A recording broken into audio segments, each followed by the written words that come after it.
खरगोन के प्रधानमंत्री college of excellence में चल रही 2 दिवसीय राष्ट्रीय शोध संगोष्ठी का रविवार को समापन किया गया।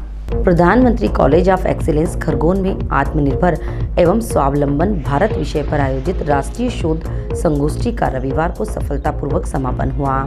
महाविद्यालय के प्राचार्य डॉक्टर जी.एस. चौहान द्वारा अतिथियों के परिचय एवं स्वागत भाषण दिया गया, जिसमें उन्होंने शोध, नवाचार और शिक्षा को राष्ट्र निर्माण का महत्वपूर्ण आधार बताया।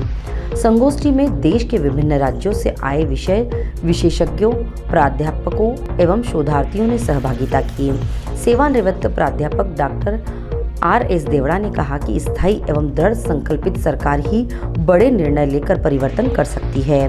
उन्होंने पाकिस्तान, चीन, अमेरिका एवं बांग्लादेश के साथ भारत के संबंधों की चर्चा करते हुए कहा कि कोविड काल में भारत ने दुनिया के आधे से अधिक देशों को वैक्सीन देकर मानवता का उदाहरण प्रस्तुत किया। इस दौरान दीपक कानूनगो ने अपने विचार रखते हुए कहा कि हमें अपने ज्ञान, शोध, आविष्कार और परंपराओं का सम्मान एवं गर्व करना चाहिए तथा भारत को सशक्त बनाने के लिए संपूर्ण प्रयास करने चाहिए।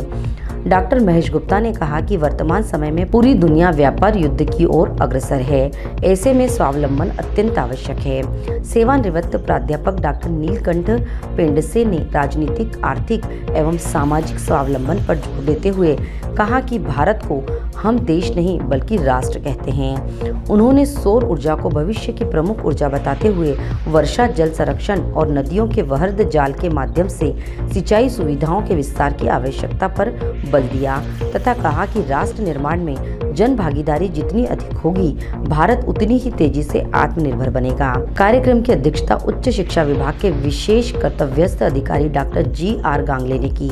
उन्होंने स्वामी विवेकानंद के विचारों का उल्लेख करते हुए कहा कि ऐसी शिक्षा की आवश्यकता है जिससे चरित्र का विकास हो और व्यक्ति आत्मनिर्भर बन सके। उन्होंने विदेशी आहार एवं विचारों के दुष्प्रभावों की चर्चा करते हुए देशी मिलेट्स और स्थानीय उत्पादन को अपनाने का आह्वान किया। संगोष्ठी में शोधार्थियों एवं प्राध्यापकों द्वारा राष्ट्रीय शिक्षा नीति और वैदिक गणित, वैश्विक भू राजनीतिक तनाव और आत्मनिर्भर भारत, स्वदेशी ज्ञान एवं शारीरिक शिक्षा तथा आदिम ज्ञान परंपरा से आत्मनिर्भरता जैसे विषयों पर शोध पत्र प्रस्तुत किए गए। तकनीकी सत्र का संचालन डॉक्टर प्रवीण मालवीय ने किया। विषय विशेषज्ञ डॉक्टर प्रकाश पगारे ने आत्मनिर्भर भारत की चुनौतियों एवं संभावनाओं पर प्रकाश डाला तथा डॉक्टर ओ.एस. मेहता द्वारा शोध विषयों को सारगर्भित किया गया। शोध संगोष्ठी का प्रतिवेदन डॉक्टर सावित्री भागोरे ने प्रस्तुत किया। समापन सत्र का संचालन डॉक्टर रंजिता पाटीदार एवं प्रोफेसर ऐश्वर्या दिलवरे द्वारा किया गया। अंत में डॉक्टर जियालाल अकोले ने आभार व्यक्त किया।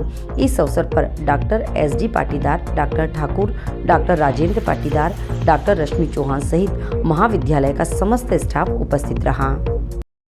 आज की 2 दिवसीय राष्ट्रीय शोध संगोष्ठी आत्मनिर्भर भारत, एक सशक्त और स्वावलंबी भारत का पुनर्निर्माण, इस थीम पर हमने 2 दिवसीय राष्ट्रीय शोध संगोष्ठी का आयोजन किया है। इसका उद्देश्य ये है कि वर्तमान में हमारे प्रधानमंत्री भारत को 2047 तक विकसित भारत के रूप में देखना चाहते हैं। इसलिए शोधार्थी और विद्वान हमारे विचार व्यक्त करेंगे कि एक विकसित भारत बनाने के लिए सबसे पहले भारत को आत्मनिर्भर भारत बनाना होगा, स्वावलंबी भारत बनाना होगा, सशक्त भारत बनाना होगा। इसके ऊपर अपने विचार प्रस्तुत करेंगे और जो विचार साझा होंगे, इन विचारों को हम सरकार तक पहुंचाएंगे। ये सरकार के द्वारा इन विचारों को सम्मिलित करते हुए विकसित भारत के बारे में जो रूपरेखा रखी गई है, उसमें आगे बढ़ाया जा सकता है। इसमें मध्य प्रदेश के विभिन्न जिलों से लगभग 200 प्रतिभागी सम्मिलित हुए थे। इसमें मध्य प्रदेश के साथ साथ महाराष्ट्र के प्रतिभागी भी सम्मिलित हुए थे, छत्तीसगढ़ के प्रतिभागी सम्मिलित हुए थे और हमने प्रदेश के विद्वान जनों को व्याख्यान हेतु आमंत्रित किया था। शोध पत्र प्रस्तुत किए हैं। लगभग 125 शोधार्थियों ने अपने शोध पत्र प्रस्तुत किए हैं। Professor G S. चौहान, प्राचार्य, PG college Khargone. Bureau report Khargone.